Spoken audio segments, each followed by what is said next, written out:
भाजपचे तत्कालीन आमदार शिवाजी कर्डिले यांच्या निधनामुळे 23 एप्रिल रोजी राहुरी विधानसभा मतदारसंघासाठी पोटनिवडणूक होते। या पोटनिवडणुकीसाठी शरद पवार राष्ट्रवादीकडून प्राजक्त तनपुरे यांना उमेदवारी दिली आहे। तनपुरे यांच्याकडे राजकारणाचा दीर्घ अनुभव आहे। त्यांनी मविया सरकारच्या काळात राज्यमंत्री म्हणून काम केलंय। मात्र त्यांनी आता अचानक माघार का घेतली, नेमकं कारण काय, सांगतायत प्राजक्त तनपुरे। राहुरी विधानसभा पोटनिवडणूक कसं बघताय? नाही, निश्चितपणे मागच्या काही 6 महिन्यापूर्वी इथले आमचे जे आमदार होते शिवाजीराव कर्डिले, स्वर्गीय शिवाजीराव कर्डिले यांच्या निधनामुळे ही पोटनिवडणूक लागलेली आहे। आणि दोन बाजू मी या निवडणुकीकडे बघत होतो की शेवटी आम्ही ते वारल्यानंतर मी जाऊन घरच्यांचं सांत्वन केलं। शेवटी एक माणुसकीची भावना असते आणि कुठेतरी एक सहानुभूती आमच्याही मनामध्ये त्या गोष्टीविषयी आहे। परंतु दुसरीकडे मेजॉरिटी पार्ट माझ्या मतदारसंघातला हा राहुरी तालुक्यातला आहे आणि या तालुक्यातल्या जनतेची भावना मी गेले 10-15 दिवस फिरत असताना की कुठेतरी आपल्या तालुक्यातला आमदार असावा। मतदारसंघाची पुनर्रचना झाल्यापासून 2009 पासून मधली 5 वर्ष सोडली तर बाहेरच्या तालुक्यातला आमदार या मतदारसंघाचं प्रतिनिधित्व करतो। माझ्या 5 वर्षाच्या आमदारकीच्या कार्यकाळामध्ये खूप तालुक्यामध्ये, मतदारसंघातच पूर्ण पण तालुक्याचा जर विचार केला तर खूप मोठ्या पायाभूत सुविधा आपण निर्माण केल्या आणि कदाचित गेल्या 1-1.5 वर्षामध्ये जो काय अनुभव लोकांना आला असेल ते बघता मला लोकांची मागणी होती की आपल्या तालुक्यातला आमदार असावा, अशी भावना बऱ्याचशा लोकांनी, कार्यकर्त्यांनी माझ्याकडे व्यक्त केली। काही नवीन प्रश्न या तालुक्यातल्या जनतेवर संकट काही येऊ घातलेली होती आणि ती देखील सोडवण्याकरता आपला माणूस त्या ठिकाणी, या तालुक्यातला स्थानिक माणूस तिथं असावा, ही भावना जनतेच्या मधनं येत होती आणि त्या भावनेचा आदर राखत निवडणूक लढवावी असा विचार माझ्या मनामध्ये होता। पण दुसरीकडे सहानुभूतीची किनार देखील ती देखील होती। असा हा सगळा विषय असताना काल जेव्हा पालकमंत्री आणि भारतीय जनता पक्षाचे प्रदेशाध्यक्ष त्यांच्या उमेदवाराचा अर्ज भरण्याकरता राहुरी शहरामध्ये आले असता ते माझ्या कार्यालयाला त्यांनी सदिच्छा भेट दिली आणि त्या ठिकाणी विनंती केली की स्वर्गीय शिवाजीराव कर्डिले यांचं निधन झालं असल्या कारणानं आपण या निवडणुकीतनं माघार घ्यावी अशी विनंती त्यांनी केली।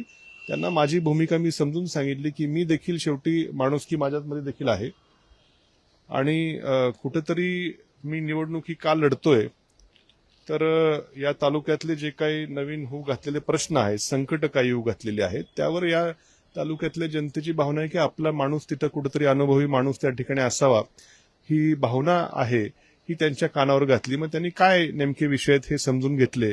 त्यातले जे प्रमुख 4-5 विषयावरती आमची सखोल चर्चा झाली आणि जो काय सकारात्मक प्रतिसाद त्यांच्याकडनं मिळाला, शेवटी सरकारमधले मंत्री, जिल्ह्याचे पालकमंत्री आणि सत्तेतल्या पक्षाचे प्रदेशाध्यक्ष आहेत, त्यांनी जो काय सकारात्मक प्रतिसाद दिला त्यावरून मग हा विचार केला की आपली आमदारकीपेक्षा आपल्या तालुक्यातल्या जनतेचे हे जे काही गंभीर विषय आहेत हे जास्त महत्वाचे आहेत आणि म्हणून त्या ठिकाणी त्या मंत्री महोदय गेल्यानंतर आमचे तिथं जे काय माझ्या कार्यालयात जे कार्यकर्ते उपस्थित होते त्यांच्याशी देखील मी संवाद साधला, त्यांच्याशी चर्चा केली, त्यांनाही विश्वासात घेतलं आणि नंतर मी थांबण्याचा निर्णय घेतला। एकंदरीतच या राहुरी विधानसभा पोटनिवडणुकीमध्ये सुरुवातीपासून चर्चेत असलेला मतदारसंघ आहे आणि महाराष्ट्रातला एक मतदारसंघ असा आहे जो चर्चेत राहणार आहे। मुळात तनपुरे सुरुवातीपासून तयार होतात निवडणुकीला जायला, शेवटच्या क्षणापर्यंत तुम्ही तयार होतात। पडद्यामागे नेमकं काय घडलं? कारण की केरळला मुख्यमंत्री होते, त्यांच्यासोबत संवाद झाला, काय बोलणं झालंय तुमच्या? नाही, मी तयार होतो हे विधान, मी निवडणूक लढवणारच आहे हे विधान मी कधी केलं नव्हतं। पण तयारी केली होती? नाही, मी तयारीमध्ये होतो। शेवटी लढवायची म्हणलं तयारी, जर लढवायची वेळ आली तर शेवटी शस्त्र पाहिजेत ना, ऐनवेळी धार नसतील तर उपयोग नाही ना। पण मी कायम जो तालुक्यात दौरा केला, मी लोकांना हेच म्हटलं की आपल्याला तुमच्या सर्वांचा विचार घेऊन, तुमच्या सर्वांचे प्रश्न अडचणी समजून घेऊन, तुमचं मत घेऊन मगच आपण निर्णय घेऊ। मी कधीच असं स्टेटमेंट माझं नाही की मी लढणारच आहे। अगदी शेवटच्या आदल्या दिवशी खूप भावनिक होऊन कार्यकर्ते अचानक, मलाही माहित नव्हतं, माझ्या कार्यालयामध्ये आले।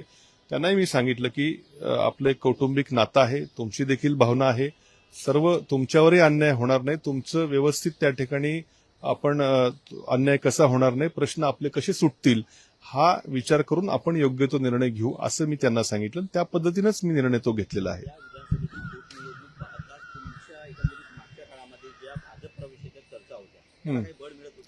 नाही, हे बघा, नाही, मी माघार घेणं वेगळं आणि भाजपमध्ये प्रवेश करणं हा वेगळा भाग आहे. या दोघांचा अर्थार्थी काही संबंध नाही.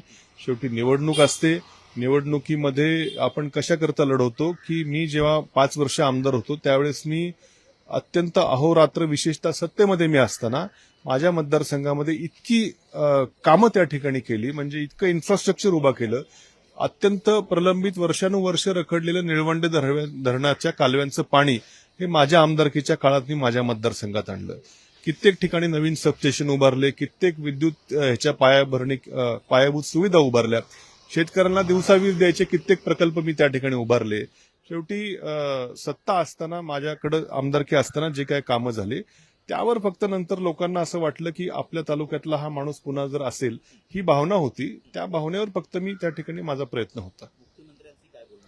नाही, ह्याच संदर्भात जे काय आम्ही प्रश्न त्या ठिकाणी चर्चेत होते की असं असं आहे हे प्रश्न आहे, त्यावरती मंत्री महोदयांनी तर हे केलं, पण काही विषय मंत्री महोदयांच्या खात्यातले होते. उदाहरणार्थ मुळा धरण आमच्याकडे 26 टीएमसीचं धरण आहे, जे की राहुरी, शेवगाव, नेवासा, पाथर्डी या सर्व तालुक्यांसाठी वरदान ठरलेलं धरण आहे. त्यामध्ये 2.5 टीएमसी जवळपास गाळ साठलेला आहे. तो गाळ काढला तर धरणाचं अजून पाणी साठा वाढेल, सर शेतकऱ्यांना लाभ होईल. तर त्यांनी त्यांच्याकडेच ते खातं, त्यांनी म्हणले ऑलरेडी त्याबाबत आमची प्रक्रिया चालू झालेली असं त्यांनी सांगितलं. काही विषय जे त्यांच्या खात्यातले नव्हते त्या संदर्भात त्यांनी मुख्यमंत्र्यांशी देखील मला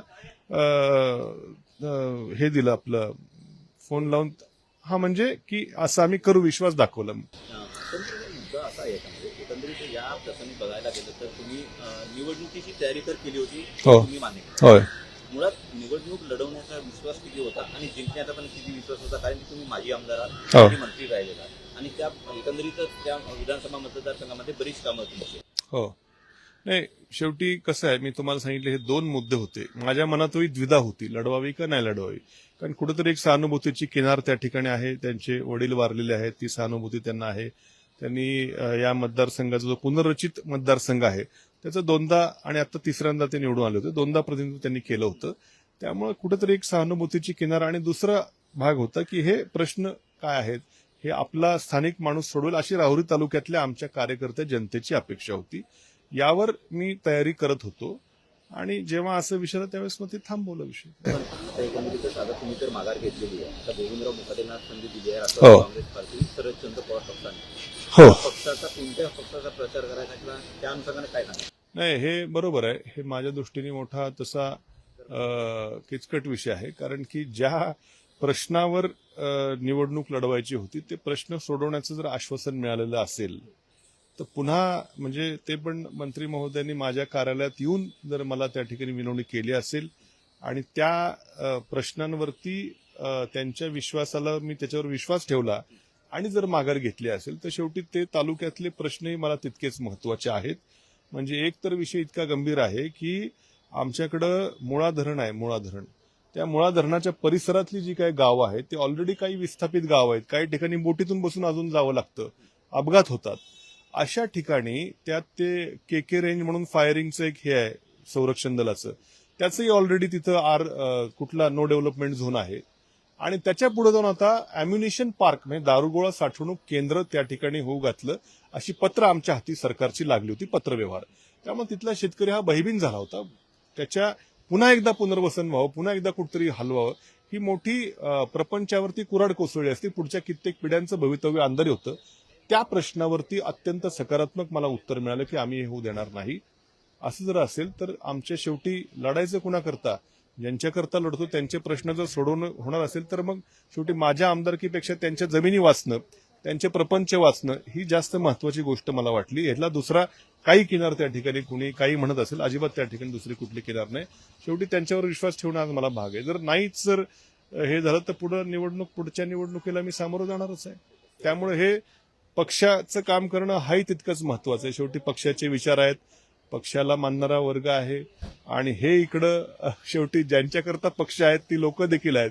त्यामुळे निश्चितपणे हे धर्मसंकट आहे. मी आमच्या सर्व कार्यकर्त्यांशी यावरती साधक बाधक चर्चा करून निर्णय घेईल. शेवटचा प्रश्न, तुम्ही राष्ट्रवादीच्या फुटीच्या वेळेस शरद पवारांसोबत उभे राहिला, हो, पण मुख्यमंत्र्यांनी एकंदरीत कार्यक्रमामध्ये माहीर असलेले मुख्यमंत्री त्यांनी तुम्हाला माघार घ्यायला नाही, हे बघा शेवटी वर्षभरापूर्वी निवडणूक झाली होती, तिथं त्यांना यश मिळालं होतं. आता दुर्दैवी घटना झाली म्हणून ही पोटनिवडणूक होतीये. जनरल निवडणूक असती तर गोष्ट वेगळी असती. शेवटी कुठेतरी सहानुभूतीचाही विषय आहे हा. असं आपण याला करेक्ट कार्यक्रम वगैरे या अशी विशेषणं लावणं मला उचित वाटणार नाही. शेवटी योग्य ते लोकांचे प्रश्न सोडवण्यासाठी आम्ही निवडणुका लढत असतो आणि वर्षभरापूर्वीच निवडणूक झालेली आहे. शेवटी सहानुभूतीची देखील किनार आहे. प्रश्न सुटणार असतील. शेवटी कुठपर्यंत प्रत्येक वेळेस लढायचंच हा अट्टाहास ठेवणं आणि कुठंतरी थांबण्याची एक समंजस भूमिका घेणं हे देखील तेवढंच महत्वाचं मला वाटलं. दादा जर असते तर वेगळा मार्ग निघाला. आता जर तरच्या ह्याच्यात मी आता काय बोलू शकणार नाही. एका बैठकीत दादांची काही चर्चा माझी झाली होती ती आता मी इथं काय दादांच्या पश्चात ती चर्चा सांगणं मला योग्य वाटत नाही. मंत्र्यांच्या बोलण्यानंतर तुम्ही शरदचंद्र पवार किंवा या पक्षाशी किंवा कोणाच्या नेत्याशी संपर्क साधला? नाही, मी नंतर आमच्या कार्यकर्त्यांशीच जवळपास बरेचसे आमचे कार्यकर्ते देखील नाराज झाले. साहजिकच आहे त्यांची, कारण लढायची खूप आदल्याच दिवशी खूप अत्यंत भावनिक एक मिटिंग झाली होती. मीच माझे अश्रू थोडे कसेबसे आवरले होते. शेवटी कार्यकर्ते बरेचसे नाराज झालेले आहेत. त्यांच्याशीच संवादात साधण्यामध्ये मी व्यस्त होतो. अजून काय माझी खूपशी काय चर्चा कोणाशी झालेली नाही.